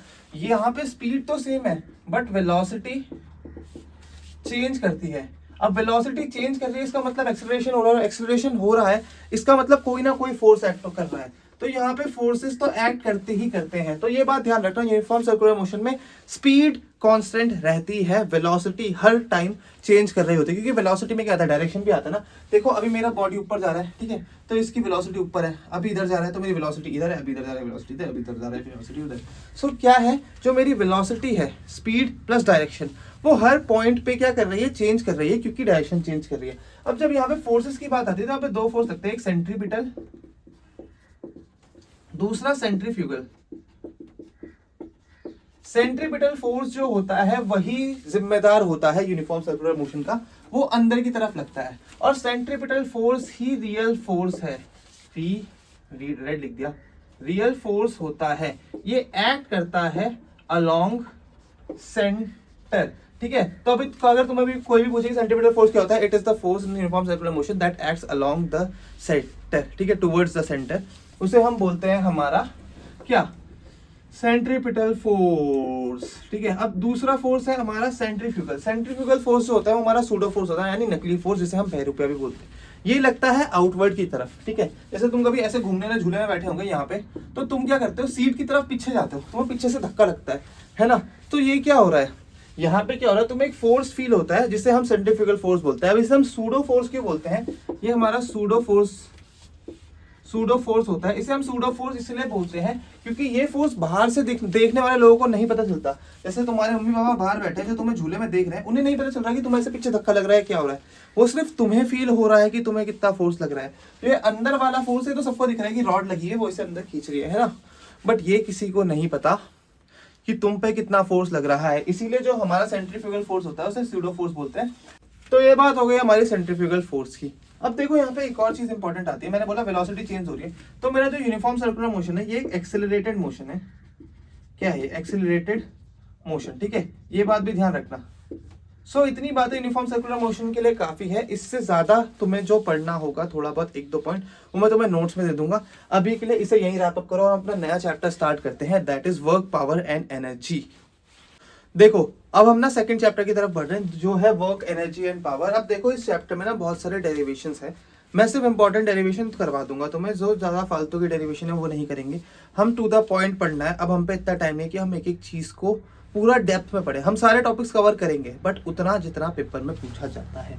सो वर्क क्या होता है? वर्क मतलब क्या होता है? काम, जो तुम करते हो काम है ना, पढ़ाई करते हो काम है, सब कुछ काम है, वर्क है, ठीक है। बट फिजिक्स में हम वर्क को कैसे डिफाइन करते हैं, या फिजिक्स में वर्क डन कब होता है? देखो फिजिक्स में वर्क तब होता है जब हम एक फोर्स लगाएं और डिस्प्लेसमेंट हो जाए point of application of force का। यानी कि जैसे मेरा मास m का ब्लॉक पड़ा हुआ है, वैसे मैंने कुछ फोर्स लगाया F और ये डिस्प्लेस होके आगे आ गया, ठीक है। इस पॉइंट पे मैंने फोर्स लगाया था A पॉइंट पे, अब ये A पॉइंट मेरा कुछ यहाँ पे आ गया, ठीक है, यहाँ से यहाँ कुछ डिस्प्लेसमेंट हो गया T, तो हम बोलेंगे कि यार हमारा वर्क डन हुआ है फिजिक्स की भाषा में, ठीक है। अब एक बात मुझे बताओ कि अगर मेरे पास ये एक बॉल है, जो जिम्बा वाली बॉल होती है, जिम में तुमने देखी होगी, बॉल होती है गोल से, उसमें हवा भरी रहती है, उसे अगर मैं दीवार के सहारे रख के ऐसे उसे दबाऊंगा, प्रेस करूंगा, तो क्या उसमें वर्क डन होगा? हाँ या ना? देखो जैसे ही मैं इसे दबाऊंगा ये कंप्रेस होगी, कुछ ऐसे हो जाएगी, मेरी बॉल तो मूव नहीं करी, तो वर्क डन नहीं होगा। बहुत लोग ऐसे सोचते हैं, बट यहाँ पे भी वर्क डन होता है। हम थकते तो हैं यार भाई काम करके, यहाँ पे भी हम बार बार करते रहेंगे तो हम थकेंगे ही, ठीक है। सो इस केस में भी वर्क डन होता है, क्योंकि मैंने बोला था displacement of point of application of force, ठीक है, ना कि बॉडी। और यहाँ पे भी point of application of force displace कर रहा है, मैं यहाँ पे लगा रहा हूँ फोर्स, ठीक है, ये मेरा यहाँ पहुंच जा रहा है पिचक के, है ना, तो ये पॉइंट तो डिस्प्लेस कर रहा है ना। ए पॉइंट मेरा अभी यहाँ था, अब मेरा ये कुछ ए डैश यहाँ पहुंच गया, ठीक है, तो डिस्प्लेसमेंट तो यहाँ पे भी हो रहा है point of application of force का। सो वर्क डन होगा यहाँ पे भी। अब देखो वर्क को हम कैलकुलेट कैसे करते हैं, यही जरूरी है, तुमसे पेपर में यही पूछेंगे कि कैलकुलेट करके बता दो वर्क कितना है। वर्क को कैलकुलेट करने का हमारा एक फॉर्मूला तो ये है, force into displacement of point of application of force along force. यानी कि हम जिस डायरेक्शन में फोर्स लगा रहे हैं उस डायरेक्शन में हमारी बॉडी जितनी डिस्प्लेस हुई है वो हमारा क्या हो जाएगा? Work done. जैसे देखो इस केस में मैंने फोर्स F लगाया, डिस्प्लेसमेंट बॉडी इतनी हो गई इस साइड, ठीक है, फोर्स इधर लग रहा है, डिस्प्लेसमेंट मेरा इधर ही हो रहा है बॉडी का, यहाँ से यहाँ जा रही है ना। सो मेरा वर्क डन कितना आ जाएगा? फोर्स जितना है मेरा F इंटू डिस्प्लेसमेंट D, ठीक है। दूसरा एक केस ले लेते हैं, ये मेरे इंक्लाइन प्लेन पे मास M रखा हुआ है, ये मास M है और मैं इसको ऐसे धक्का दे रहा हूँ, ठीक है, यहाँ पे मैं फोर्स लगा रहा हूँ 10 न्यूटन का, ये मेरा मास ऊपर चढ़ के कुछ यहाँ चले गया, इसका डिस्प्लेसमेंट हुआ यहाँ पे 5 मीटर, 5 मीटर, ये है 4 मीटर और ये है मेरा 3 मीटर, ठीक है, 3, 4, 5 का मेरा एक ट्राइंगल है, ठीक है। अब मुझे ये बता दो कि मेरा वर्क डन कितना होगा और वर्क डन में मैं कौन सा डिस्प्लेसमेंट यूज करूंगा, ठीक है। मेरा बॉडी देखो यहाँ से यहाँ डिस्प्लेस हुआ है मास M का, इधर x में भी डिस्प्लेस हुआ है, y में भी डिस्प्लेस हुआ है। x में कितना हुआ है? 30 मीटर, y में कितना हुआ है? 4 मीटर, ठीक है। x y तो पता ही होगा तुम्हें, ये ग्राफ होता है जो इस डायरेक्शन में होता है, ये हमारी x एक्सिस होती है, ये हमारी y एक्सिस होती है। तो जो मेरा ब्लॉक था वो 0 0 पे यहाँ पे था, वो कुछ यहाँ पहुंच गया, तो देखो ये x में भी डिस्प्लेस हुआ है और y में भी डिस्प्लेस हुआ है ना, दोनों डायरेक्शन में हमारे डिस्प्लेस हुआ है, ठीक है, दोनों एक्सिस में डिस्प्लेस हुआ है। तो यहाँ पे मैं जो वर्क डन करूंगा कैलकुलेट, उसमें F इंटू डी में कौन सा डिस्प्लेसमेंट यूज करूंगा, 4 मीटर, 3 मीटर या 5 मीटर। जो लोग 5 मीटर बोल रहे हैं वो गलत है, ठीक है, 5 मीटर जो बोल रहे हैं वो तो गलत है, ठीक है। जो 4 मीटर बोल रहे हैं वो बिल्कुल ही गलत है भाई। मैंने क्या बोला था? There is displacement of point of application of force, और वर्क डन का फॉर्मूला क्या था? Force into displacement of point of application of force along force. तो मेरा फोर्स किधर लग रहा है? फोर्स मेरा इधर लग रहा है एक्स एक्सिस में, जो मैं डिस्प्लेसमेंट भी लूंगा वो एक्स एक्सिस का लूंगा क्योंकि मेरा फोर्स एक्स में लग रहा है। अब मेरे फोर्स की वैल्यू क्या है? 10 न्यूटन, तो मेरा आंसर क्या आ गया? 10 न्यूटन मल्टीप्लाई बाय कितना? 5 मीटर नहीं 3 मीटर, 3 बराबर कितना आ गया? ये 30। और यहाँ क्या होगा? यूनिट न्यूटन मीटर नहीं, यहाँ यूनिट न्यूटन मीटर नहीं होती क्योंकि न्यूटन मीटर अभी हमने पढ़ा था टॉर्क की यूनिट होती है, ठीक है। और कंफ्यूजन ना हो टॉर्क की यूनिट में और इसकी यूनिट में, तो हमने इसकी यूनिट को क्या बोला? जूल, ठीक है। So SI unit of force is sorry SI unit of work क्या है? जूल। अब देखो हमारे पास जो वर्क डन है उसे कैलकुलेट करने का एक और फॉर्मूला है जो हमारा मोस्ट कॉमन फॉर्मूला है, तुमने सबने पढ़ा हुआ होगा, that is work equal to F S cos theta. Work done क्या होता है? वर्क बराबर एफ एस कॉस थीटा। और हमें ये पता है वर्क डन क्या होता है, basically force into displacement along force. तो ये हमारा जो कॉस थीटा वाला फैक्टर आ रहा है ये क्या है? आ जाओ देख लेते हैं, उसी एग्जांपल से देख लें। हाँ वही एग्जांपल ले लेते हैं, ठीक है। ये मेरा था सॉरी ऐसे नहीं बनेगा, 3 3 4 5 का था ना, ऐसे बनेगा कुछ, ये और लंबा, ऐसे ऐसे और ऐसे, ये 3 ये 4 ये 5, ये मेरा बॉडी का मास m, यहाँ पे मेरा लग रहा है 10 न्यूटन का फोर्स। पिछले केस में मेरा जो वर्क डन आया था वो आया था मेरा 300 जूल, ओ सॉरी 30 जूल, 300 जूल से ज़्यादा बोल दिया, मेरा आया था 30 जूल। अब मेरा ये फॉर्मूला क्या है, ये बोल रहा है वर्क बराबर एफ एस कॉस थीटा। आ जाओ देख लेते हैं इस फॉर्मूले से मेरा आंसर क्या है। हमें पता है वर्क क्या है, F S cos theta, force 10 Newton, displacement किधर हो रहा है, अब यहाँ पे मैं नेट डिस्प्लेसमेंट लेता हूँ, ठीक है, नेट डिस्प्लेसमेंट बॉडी किधर हुई है, यहाँ से यहाँ, तो ये कितना हुआ है 5 मीटर, ठीक है। उस वाले केस में हम क्या ले रहे थे, displacement of point of application of force, यहाँ पे हम क्या ले रहे हैं, सॉरी डिस्प्लेसमेंट अलोंग फोर्स ले रहे थे उस केस में, यहाँ पे हम क्या ले रहे हैं, डिस्प्लेसमेंट ऑफ एंटायर बॉडी, किस डायरेक्शन में डिस्प्लेस हो रही है, नेट डिस्प्लेसमेंट कितना हो रहा है, ठीक है। तो यहाँ नेट डिस्प्लेसमेंट कितना है 5 metre multiply by cos theta. अब देखो मुझे पता है कॉस थीटा की वैल्यू क्या होती है, कॉस थीटा की होती है बेस अपॉन हाइपोटेन्यूज होती है, बी बाई एच होती है ना, तो लगाओ बी बाई एच, बी कितना है 3 और एच कितना है 5, 3/5, यहाँ से 5 से 5 कट गया तो क्या आ गया मेरा आंसर 30 जूल। अब ये मेरा आंसर 30 जूल आ क्यों रहा है, ये मेरा आंसर 30 जूल इसलिए आ रहा है क्योंकि जो मेरा ये एस कॉस थीटा है, एस कॉस थीटा है, ये कुछ नहीं है, ये क्या है मेरा displacement along force, displacement along force, यही एफ एस कॉस सॉरी यही एस कॉस थीटा जो है वो मेरा डिस्प्लेसमेंट अलोंग फोर्स है। अब यहाँ देखो, यहाँ पे ये एंगल मेरा कुछ है थीटा, ये मेरा है एस, मेरा फोर्स लग रहा है इधर, ठीक है, एफ इधर लग रहा है, ये एस है, ठीक है। डिस्प्लेसमेंट अलोंग फोर्स क्या होगा, ये वाला, ठीक है, इसे मैंने कुछ क्या मान लिया एक्स या मान लो डी। अब देखो अगर मैं यहाँ पे cos थीटा का फॉर्मूला यूज करूँ, cos थीटा क्या होता है बेस बाय हाइपोटेन्यूज, बेस कितना है d और हाइपोटेन्यूज क्या है net displacement that is s। अब मैं क्या कर लूंगा यहाँ पे s को उधर लेके जाऊंगा कि मुझे d चाहिए, d की वैल्यू क्या आ गई s cos थीटा, d तो चाहिए मुझे, d मैंने क्या माना था डिस्प्लेसमेंट अलोंग फोर्स, ये वाला मैंने माना था d, और यही मेरा क्या है डिस्प्लेसमेंट अलोंग फोर्स। सो यहाँ से मेरे को क्या पता चल गया कि वर्क डन के मेरे पास जो फॉर्मूला है एफ एस cos थीटा, उसमें s cos थीटा कुछ नहीं है, that is displacement along force. अगर मैं इस cos थीटा को f के साथ लिख लूं, मैं वर्क डन को s f cos थीटा ले लूं, तो मेरा क्या हो जाएगा फॉर्मूला, अब displacement into force along displacement, ना एक ही बात है ना, दोनों पैरेलल है, तो तुम चाहे डिस्प्लेसमेंट अलोंग फोर्स निकालो या फोर्स अलोंग डिस्प्लेसमेंट निकालो, तुम्हारा वर्क डन कैलकुलेट हो जाएगा। अब देखो यहाँ पे जो हमारा एफ एस cos थीटा है, इसमें cos थीटा का फैक्टर आ रहा है, और थीटा हमारा पॉजिटिव, नेगेटिव और जीरो भी होता है, तीनों चीजें होती हैं। तो देख लेते हैं कब हमारा जो वर्क डन हो पॉजिटिव होगा, नेगेटिव होगा या जीरो होगा, ठीक है। अब देखो जो मेरा वर्क डन है वो मेरा पॉजिटिव तब होगा जब मेरा थीटा अक्यूट होगा, क्योंकि हमें पता है जो cos थीटा की वैल्यू है, cos थीटा की जो वैल्यू है वो 90 डिग्री तक क्या होती है पॉजिटिव, ठीक है, 0 से 90 तक पॉजिटिव, 90 से 180 तक क्या होती है फिर वो नेगेटिव। तो जब अक्यूट होगा तो क्या होगा, हमारा अक्यूट एंगल में हमारा जो थीटा होगा वो पॉजिटिव होगा, फोर्स और डिस्प्लेसमेंट तो मेरा हमेशा पॉजिटिव रहेगा, है ना, क्योंकि मैग्नीट्यूड लेना है उनका। जो cos थीटा है वही नेगेटिव या पॉजिटिव या जीरो जो भी है वो हो सकता है। सो अगर मेरा थीटा अक्यूट होगा तो जो मेरा वर्क डन होगा पॉजिटिव होगा। थीटा अक्यूट कैसे हो सकता है, मेरा जो फोर्स है वो कुछ इधर लग रहा है, मेरा डिस्प्लेसमेंट ये हो रहा है डी, ये 90 डिग्री से कम है, हाँ है, तो मेरा वर्क डन पॉजिटिव आएगा। थीटा अक्यूट है, या मैं इसे बोल दूंगा theta is less than 90 degree, ठीक है, 90 डिग्री के बराबर हो जाएगा तब जीरो हो जाएगा वर्क डन, वो मैं भी आता हूँ, ठीक है। सो वर्क डन क्या होगा, पॉजिटिव होगा जब हमारा थीटा अक्यूट होगा।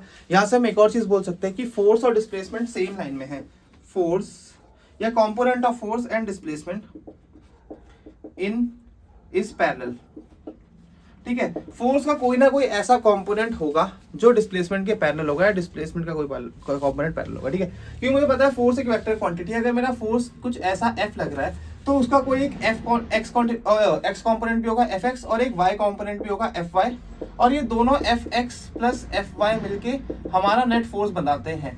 तो इस केस में देखो मेरा फोर्स ऊपर लग रहा है, तो यहाँ नीचे यहाँ इस डायरेक्शन में भी कुछ एफ एक्स कॉम्पोनेंट होगा। वही ये बात बोल रहा है कि जो मेरा फोर्स का एक कॉम्पोनेंट है वो अगर पैरेलल होगा डिस्प्लेसमेंट के तो हमारा वर्क डन क्या हो जाएगा पॉजिटिव। अगर हम नेगेटिव की बात करें तो मेरा थीटा ऑब्ट्यूज होगा। इस बार मैं फोर्स इधर लगा रहा हूँ एफ, और मेरा ब्लॉक इधर मूव कर रहा है, ठीक है, सॉरी डिस्प्लेसमेंट डी आएगा यहाँ पे, मेरा ब्लॉक इधर डिस्प्लेस कर रहा है। अब मेरा थीटा ऑब्ट्यूज है, मतलब cos थीटा की वैल्यू नेगेटिव आएगी।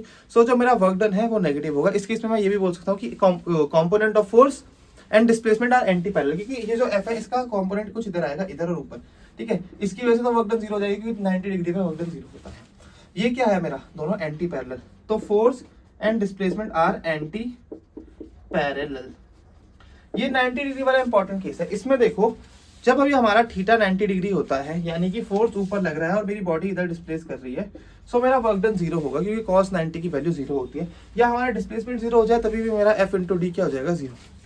ये इंपॉर्टेंट इसलिए क्योंकि ये हमारा यूनिफॉर्म सर्कुलर मोशन का केस है। अभी मैंने यूनिफॉर्म सर्कुलर मोशन पढ़ाया था, मेरा जो बॉडी है वो ऐसे मूव करती है, या नीचे फोर्स लग रहा होता है centripetal force along the centre, और मेरी बॉडी कुछ इधर मूव कर रही होती है, ठीक है, ऐसे ऐसे करके मूव करती है। इस केस में देखो फोर्स और डिस्प्लेसमेंट बीच में एंगल है 90 डिग्री।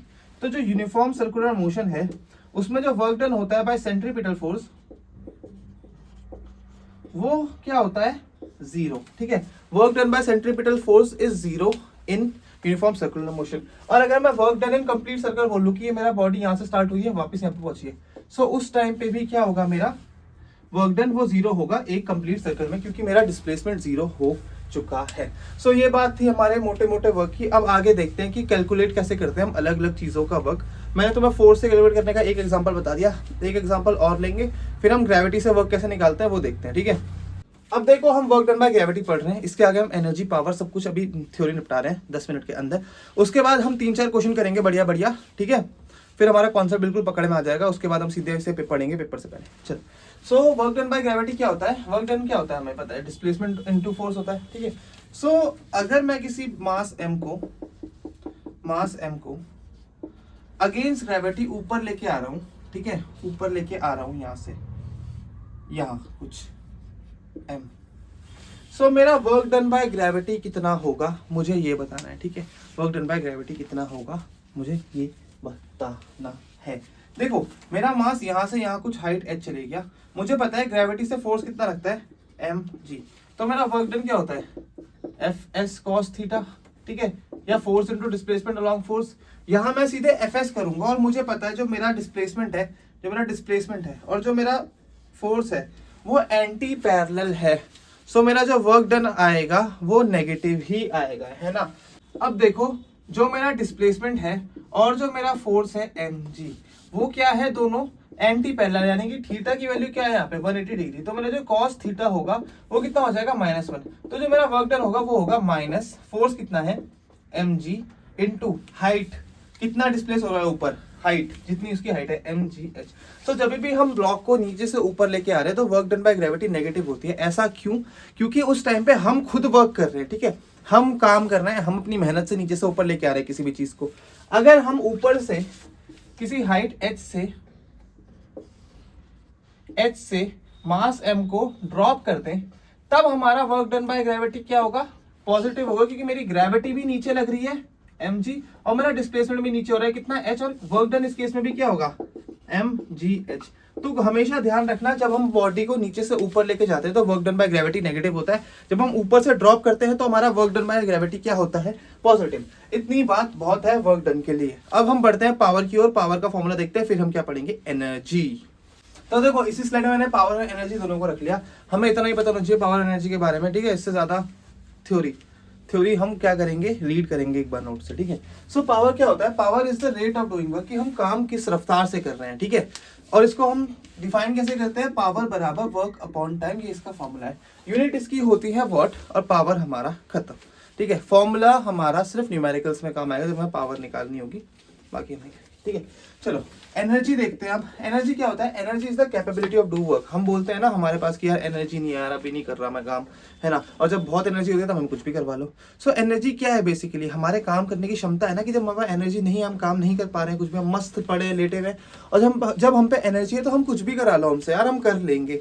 सो एनर्जी हमारी वही तो हुई ना कि हम कितना काम कर पा रहे हैं, हमारी कैपेबिलिटी काम करने की, ठीक है। एनर्जी हम यहाँ पे मैकेनिकल एनर्जी पढ़ते हैं अपने सिलेबस में, दो तरीके की होती है, काइनेटिक एनर्जी जो कि मोशन की वजह से होती है, और पोटेंशियल एनर्जी जो कि पोजीशन की वजह से होती है इन एनी फील्ड, ठीक है। ग्रेविटेशनल फील्ड भी हो सकती है, इलेक्ट्रिक फील्ड भी हो सकती है। मैंने जब तुम्हें कल पढ़ाया था इलेक्ट्रोस्टैटिक पोटेंशियल एनर्जी, तब मैंने तुम्हें बताया था कि वो जो पोटेंशियल एनर्जी है वो ग्रेविटी की तरह ही है, और आज मैं तुम्हें ग्रेविटेशनल पोटेंशियल एनर्जी के बारे में बता रहा हूँ, ठीक है। ग्रेविटेशनल पोटेंशियल एनर्जी क्या होता है, या पोटेंशियल एनर्जी जो हम इस चैप्टर में पढ़ेंगे वो क्या होता है, that is work done against gravity in lifting a mass m to a height h, है ना, क्योंकि ये सिर्फ कॉन्फिगरेशन पे मैटर कर रहा है, तो तुम जितने ऊपर जाओगे तुम्हारी उतनी ग्रेविटी बढ़ती रहेगी, ठीक है, क्योंकि पोटेंशियल एनर्जी क्या है mgh, क्या है mgh। भाई मैंने ये तो नहीं बोला जितने ऊपर जाओगे ग्रेविटी बढ़ती रहेगी, नहीं ग्रेविटी नहीं बढ़ेगी, क्या बढ़ेगी, पोटेंशियल एनर्जी बढ़ेगी। ठीक है, हमें पता था वर्क डन बाय ग्रेविटी कितना था, mgh माइनस mgh। ठीक है, और वर्क डन बाय अस कितना था, हम कितना काम कर रहे थे, हम क्या कर रहे थे, मास को ऐसे ऊपर उठा रहे थे, फोर्स लगा के हमारा डिस्प्लेसमेंट एरिया होता था, तो हमारा वर्क डन कितना था mgh। और यहाँ पे कौन सा वर्क डन पूछ रहा है, वर्क डन अगेंस्ट ग्रेविटी, तो ग्रेविटी माइनस mgh कर रही है तो हम क्या करते हैं, पॉजिटिव mgh, और यही हमारी पोटेंशियल एनर्जी होती है। ठीक है, अब बात करें काइनेटिक एनर्जी, तो काइनेटिक एनर्जी होता है work done by a body before coming to rest. अगर मेरी बॉडी को मूव कर रही है, मोशन में है, तो कितना काम करने के कैपेबल है वो रेस्ट में आने से पहले, वो हमारी काइनेटिक एनर्जी होती है। क्योंकि एनर्जी क्या होती है, एनर्जी होती है due to motion, sorry kinetic energy होती है due to motion, and energy क्या होती है, एनर्जी होती है हमारी capability to doing work, capability of doing work. So kinetic energy क्या हुआ, कितना काम वो कर सकता है भाई बिना रेस्ट में आने से, है ना, रेस्ट में आने से पहले कितना काम वो कर सकता है, वही उसकी काइनेटिक एनर्जी होगी। काइनेटिक एनर्जी का फॉर्मूला होता है हाफ mv²। क्या होता है, हाफ mv²। इसका फॉर्मूला अगर तुम्हें निकालना है तो तुम पता है क्या अज्यूम करते हो, तुम अज्यूम करते हो कि मेरा ब्लॉक है मास m, वो किसी v वेलोसिटी से पहुंच रहा है, और वो यहाँ पे जाके रेस्ट पे आ गया, इसकी u क्या हो गई, सॉरी v क्या हो गई 0। ठीक है, यहाँ से यहाँ इसने s कितना करा, वो तुम इक्वेशन ऑफ मोशन से निकाल दोगे, और वहां से तुम एक्सेलरेशन की वैल्यू को क्या करोगे, सब्स्टिट्यूट करोगे, तो तुम्हारा ये फॉर्मूला आ जाएगा। ये किसी काम का नहीं है, डेरिवेशन नहीं पूछेंगे तुमसे, मेरी बात मानो। ठीक है, डेरिवेशन तुमसे कोई नहीं पूछेगा, बस तुम्हें ये बताना चाहिए काइनेटिक एनर्जी कितना होता है, हाफ mv² होता है। और एनर्जी की यूनिट क्या होती है, जूल। एनर्जी की unit same as work done, that is joule. ठीक है, जूल। अब हम आगे बढ़ते हैं और अपने वर्क एनर्जी थ्योरम और law of conservation of energy पढ़ते हैं, और सीधे अपने क्या करना शुरू करते हैं, न्यूमेरिकल्स।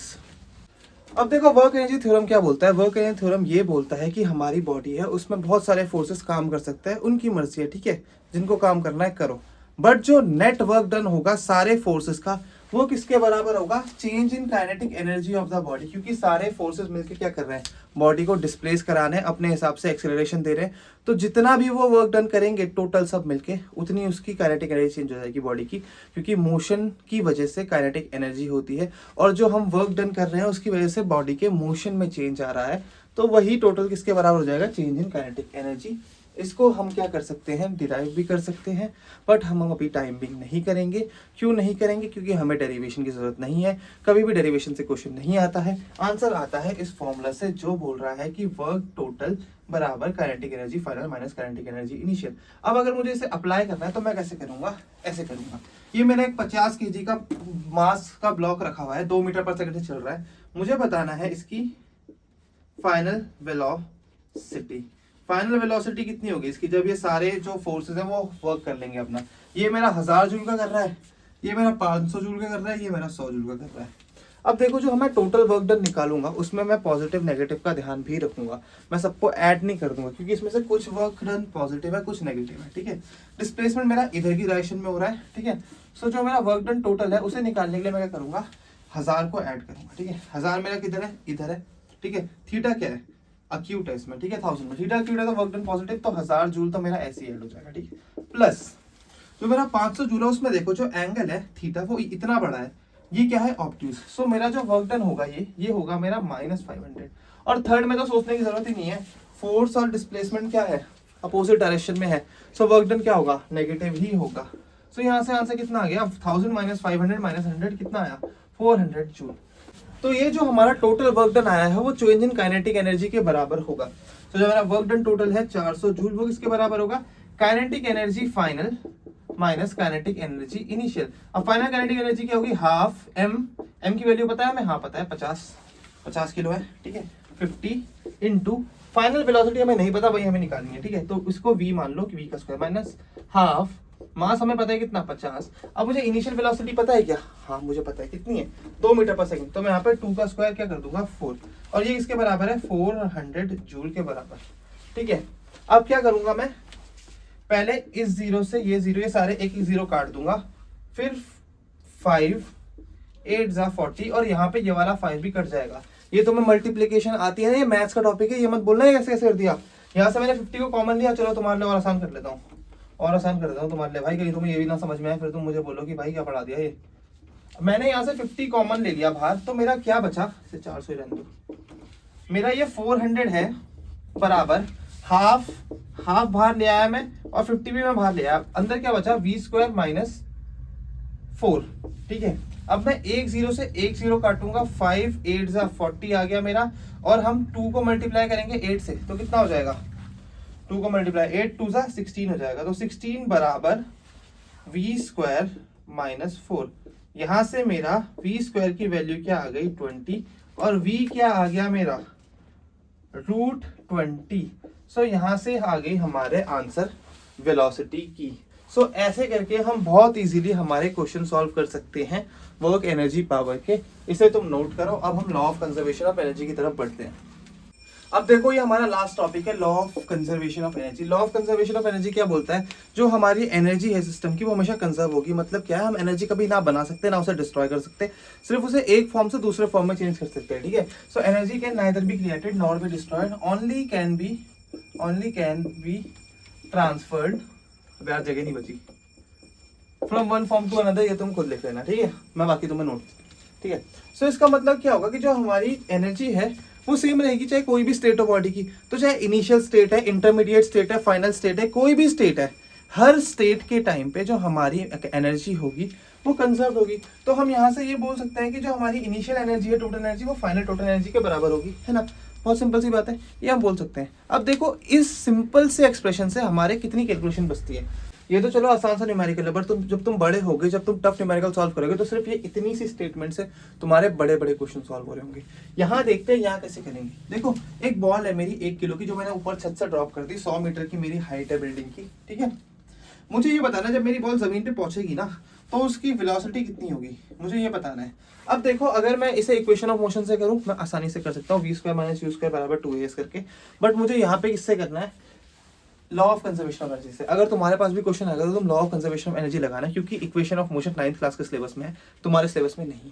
अगर मैं law of conservation of energy लगाऊं तो मुझे पता है टोटल एनर्जी इनिशियल बराबर टोटल एनर्जी फाइनल होगी। इनिशियली ये बॉडी किसमें है, यहाँ पे रेस्ट में, तो काइनेटिक एनर्जी 0 होगी, ठीक है। Kinetic energy plus potential energy लिख लेते हैं यहाँ पे। इनिशियल काइनेटिक एनर्जी कितनी होगी 0, इनिशियल पोटेंशियल एनर्जी होगी, इसको P बना दो। इनिशियल पोटेंशियल एनर्जी होगी, हाँ जरूर होगी, 100 मीटर ऊपर है भाई, पोटेंशियल एनर्जी बहुत होगी। पोटेंशियल एनर्जी कितना होता है mgh, मास कितना है 1 kg, g की वैल्यू कितनी होती है 10 ले लो, और हाइट कितनी है 100 मीटर, भाई बहुत बड़ी बिल्डिंग है। तो ये किसके बराबर होगी, kinetic energy final plus potential energy final.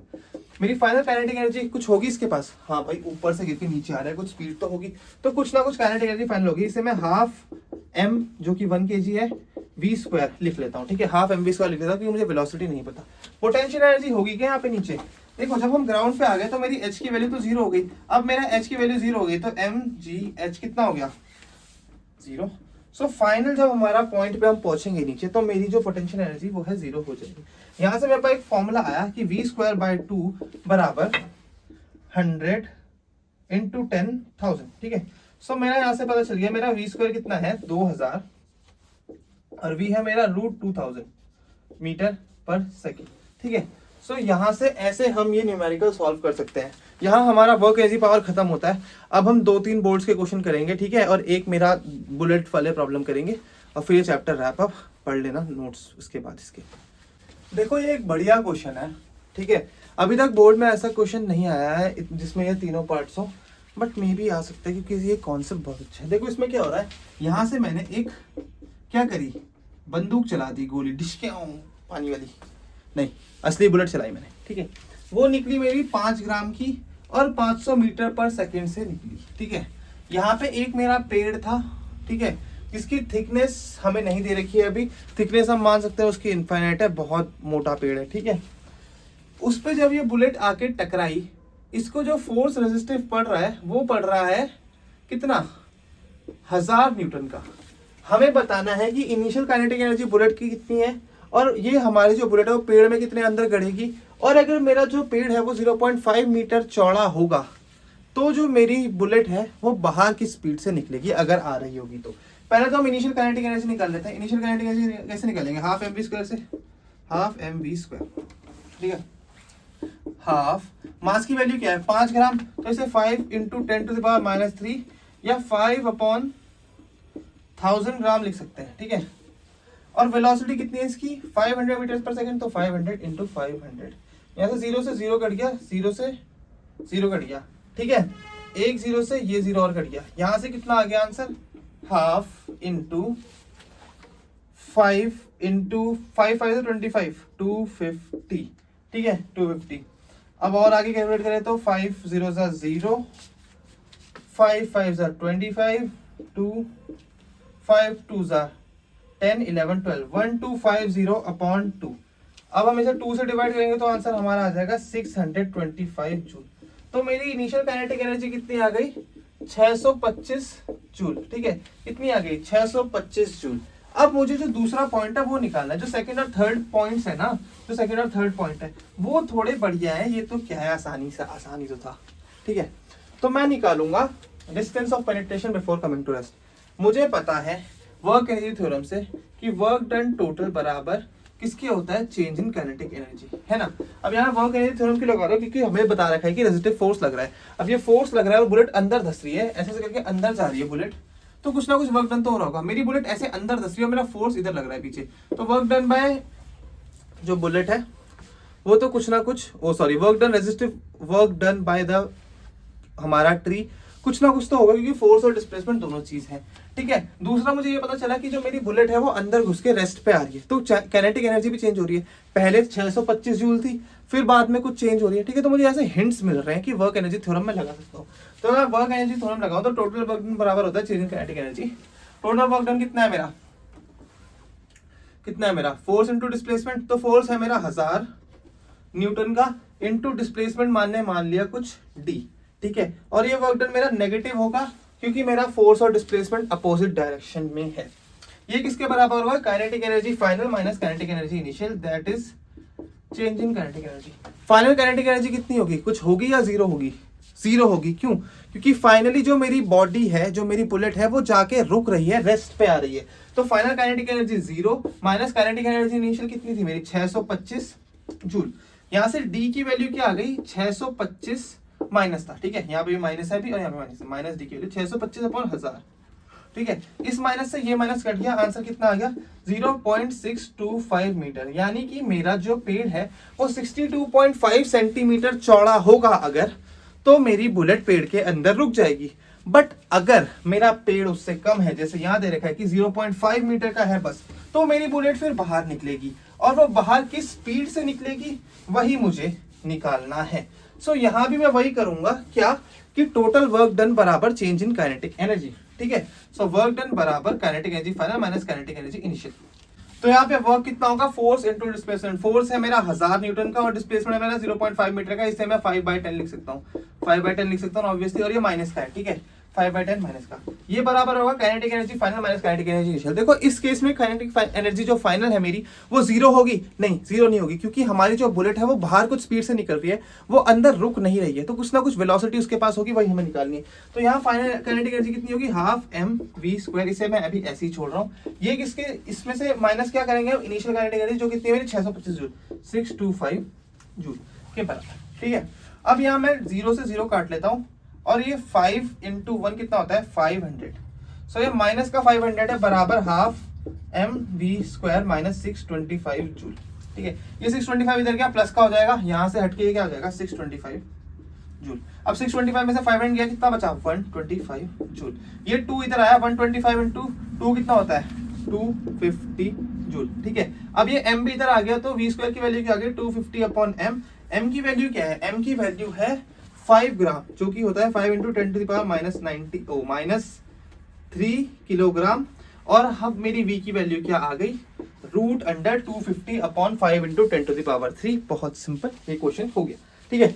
आई नो तुम्हें क्वेश्चन डिफिकल्ट लगा होगा, लेकिन अभी हम करेंगे बोर्ड्स का क्वेश्चन, जो तुम्हें हलवा लगेगा इसके बाद, ये करने के बाद। देखो बोर्ड्स का क्वेश्चन 2025 का है ये, 2025 का। कितना आसान क्वेश्चन है ये भाई, अभी जो मैंने करवाया था उसके सामने तो कुछ भी नहीं है। क्या पूछा हुआ है? Kinetic energy at Q. इस पॉइंट पे काइनेटिक एनर्जी कितनी होगी? मास दे रखा है रिचा का, हाँ मास दे रखा है कितना? 40 kg, ठीक है। मुझे काइनेटिक एनर्जी बतानी है at point Q. Kinetic energy का फॉर्मूला क्या होता है? Half mv², half into mass कितना है? 40 इंटू v² क्या है? v कितनी है? दे रखी है 10, 10 इंटू 10, ठीक है। 2 से ये कट गया 40, 20 टाइम्स 20 है ना, तो 20 इंटू 10 कितना हो गया? 2000, 2000 जूल उसकी एनर्जी है एट पॉइंट क्यू पे, ठीक है। 2000 जूल। देखो काइनेटिक एनर्जी निकालने के लिए पूछ रहे भाई बोर्ड्स वाले, कोई बात नहीं, इन्हें लगता है ना तुम बुद्धू हो, पर तुम्हें ना क्या करना है, जो इनका टफेस्ट न्यूमेरिकल भी आएगा ना बोर्ड में, वो भी करके आ जाना ताकि इन्हें पता चलेगा तुम टॉपर हो, ठीक है, पढ़ रहे हो तुम किसी अच्छे इंसान से। अब मुझे काइनेटिक एनर्जी एट क्यू पता चल गई। अब मुझे ये बताना है कि मेरी हाइट कितनी है एट पी में, हाइट पी। अब देखो जहां भी मेरी हाइट आ गई इसका मतलब क्या है, मुझे पोटेंशियल एनर्जी की मदद से वो हाइट पता चलेगी, है ना, पोटेंशियल एनर्जी की वजह से वो मदद से वो हाइट पता चलेगी, है ना। हाइट मुझे पता चलेगी किससे, पोटेंशियल एनर्जी की मदद से। और अब मेरे पास दो टाइप्स की एनर्जी आ गई, kinetic energy and potential energy, ठीक है। मुझे ये पता है यहाँ पे मेरी कुछ ना कुछ पोटेंशियल एनर्जी होगी, नीचे मेरी पोटेंशियल एनर्जी कितनी हो जाएगी, 0। तो मेरे को कहीं ना कहीं हिंट आ रहा है कि मैं कंजर्वेशन ऑफ एनर्जी लगा सकता हूँ, क्योंकि मेरी एनर्जीज के बारे में बात हो रही है। पोटेंशियल एनर्जी मेरी काइनेटिक एनर्जी में कन्वर्ट हुई है। Law of conservation of energy क्या बोलता है, एनर्जी कभी भी क्रिएट नहीं कर सकते, डिस्ट्रॉय नहीं कर सकते, सिर्फ कन्वर्ट कर सकते हैं। तो मेरी जितनी यहाँ पे पोटेंशियल एनर्जी होगी वो सारी की सारी काइनेटिक एनर्जी में कन्वर्ट हो गई होगी। तो मैं ये बोल सकता हूँ कि टोटल एनर्जी इनिशियल बराबर टोटल एनर्जी फाइनल, और इसमें से kinetic energy initial plus potential energy initial equal to kinetic energy final plus potential energy final, ये मैं कर सकता हूँ। अब इनिशियली मेरे पास काइनेटिक एनर्जी कितनी है, 0। पोटेंशियल एनर्जी कितनी होती है, mgh। फाइनली मेरे पास काइनेटिक एनर्जी कितनी है, half m into V square, V की वैल्यू कितनी है 10, तो 100, ठीक है। और पोटेंशियल एनर्जी फाइनल कितनी है 0, क्योंकि बॉडी मेरी ग्राउंड पे आ चुकी है। सो अब मैं यहां से ये दोनों 0 हटा दूं अगर, तो मैं m से m हटा सकता हूं, g की वैल्यू क्या होती है 10, तो एक 0 से मैं एक 0 काट सकता हूं, ठीक है। वी स्क्वायर आएगा ना यहाँ पे 100, एक और, हाँ सॉरी, हाँ ठीक है ठीक है ठीक है, 10 थी ना वेलोसिटी, 10 का स्क्वायर 100, तो मैं इस एक 0 से ये 0 काट सकता हूँ। मेरी h की वैल्यू कितनी आ गई, मेरी h की वैल्यू आ चुकी है यार 10/2 that is equal to 5 metre. बस 5 मीटर, बस 5 मीटर ऊपर से स्केटबोर्डिंग करी रिचा ने। रिचा डोंट हैव सम, क्या बोलते हैं उसे, कॉन्फिडेंस। कम से कम 10 उससे तो करो, 10-20 मीटर तो करो। सो यहाँ पे मेरी हाइट ऑफ पी कितना आ गया, 5 मीटर। ये तीसरा पॉइंट थोड़ा सही है, ये क्वेश्चन इससे थोड़ा कंफ्यूजन बन सकता है कुछ लोगों के लिए, कि जो मेरा क्यू और आर है इस पॉइंट पे, जब हम रिचा जा रही है यहाँ से यहाँ, यहाँ से यहाँ, तो कुछ एनर्जी लॉस कर रही है, वो है मेरी 500 जूल, ठीक है, 500 जूल। कितनी एनर्जी लॉस कर रही है, 500 जूल। और मुझे ये बताना है कि जो मेरा पॉइंट आर है वहां पे वेलोसिटी कितनी होगी उसकी, यानी कि काइनेटिक एनर्जी कितनी होगी, ठीक है। वेलोसिटी काइनेटिक एनर्जी एक ही बात है। मुझे हाइट बता रखी है कि 3 मीटर उसकी हाइट है। एक बार चेक कर लेता हूँ मैं, 3 मीटर ही है ना, कहाँ गया वाला क्वेश्चन, हाँ 3 मीटर ही है। अब देखो इस जो काइनेटिक एनर्जी का लॉस हुआ है वो तुम किससे माइनस करोगे, इनिशियली जो तुम्हारे पास एनर्जी है, जब तुम नीचे यहाँ पे कितनी एनर्जी आई थी तुम्हारे पास 2000, इससे करोगे या फाइनल वाली से माइनस करोगे, कहाँ से क्या करोगे, कैसे करोगे। देखो इसे ऐसे समझो कि तुम स्कूल की ट्रिप पे निकले हो, 2000 रुपये लेके घर से, तुम्हें यहाँ से इस पॉइंट तक पहुंचना है, और रास्ते में 500 जूल तुमने फालतू खर्चे में उड़ा दिए, ठीक है। इस पॉइंट से इस पॉइंट पे कहीं तुम्हें मंदिर लेके गया, कहीं लेके गए, तुमने 500 रुपये रास्ते में खाने पीने में उड़ा दी। तो तुम क्या करोगे, इस 2000 में से ही तो माइनस करोगे, इस 2000 में से तो माइनस करोगे, 2000 में से 500 वेस्ट हो गए, कितनी बचे 1500 जूल। तो जो मेरे कंज्यूमेबल एनर्जी थी, या जो तुम्हारे पास कंज्यूमेबल पैसे बचे जो तुम यहाँ खर्च कर सकते हो इस प्रोसेस में, वो कितने बचे तुम पे 1500, और यहाँ अगर एनर्जी की बात है तो कितनी बची 1500 जूल। अब यहाँ पे अगर मैं law of conservation of energy लगाऊं तो मैं क्या बोल सकता हूँ, टोटल एनर्जी इनिशियल बराबर टोटल एनर्जी फाइनल, ठीक है। और इसी में यहाँ से मैं माइनस लॉसेस कर देता हूँ, ठीक है। जो भी मेरे लॉसेस होंगे वो मैं इनिशियल टोटल एनर्जी से माइनस कर दूंगा। अगर कोई दूसरे क्वेश्चन में भी बोल रखा है कि इतना इस पर फ्रिक्शनल लॉस हो रहा है, कुछ भी लॉस हो रहा है, तुम पहले ही माइनस कर दोगे इनिशियल से, ठीक है। सो यहाँ मेरा क्या आ गया 500, सॉरी कितना आ गया 1500 जूल, क्योंकि टोटल एनर्जी इसमें किस टाइम पे किसकी थी, सिर्फ काइनेटिक एनर्जी पे ही थी ना, पोटेंशियल एनर्जी तो 0 थी, और वो कितनी बच रही थी 1500 जूल।